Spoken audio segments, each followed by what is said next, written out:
الله وبركاته. بھائی جان کیا حال؟ وعلیکم السلام ورحمۃ اللہ وبرکاتہ.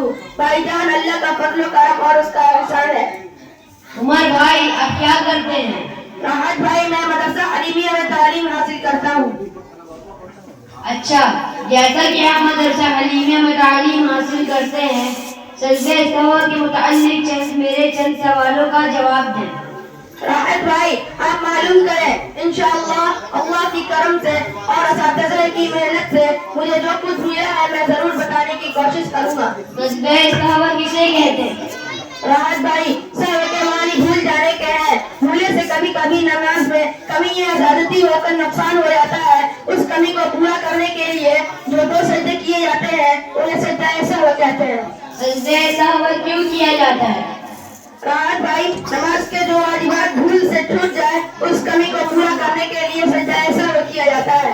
اچھا عمر بھائی اب آپ مجھے یہ بتا دیں کہ سجدہ سہو کن باتوں پر لازم ہے؟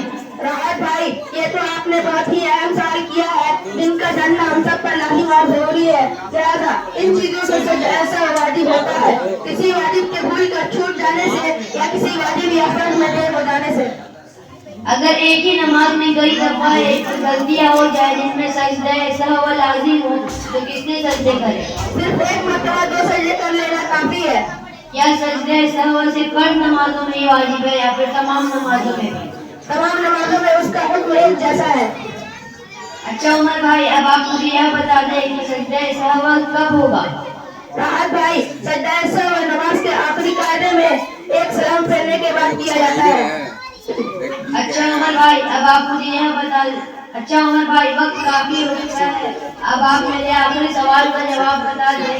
وہ یہ ہے کہ سجدہ سہو کیا آسان طریقہ کیا ہے؟ راحت بھائی سجدہ سہو کرنے کا آسان طریقہ یہ ہے نماز کے آخری قاعدے میں دائیں طرف سلام پھیریں، پھر دو سجدے کریں، پھر تحیات درود شریف اور دعا پڑھیں، پھر دونوں طرف سلام پھیریں. عمر بھائی آپ کا بہت بہت شکریہ. اللہ کے فضل و کرم سے پھر ملاقات ہوگی. السلام علیکم ورحمۃ اللہ وبرکاتہ. وعلیکم السلام ورحمۃ اللہ وبرکاتہ.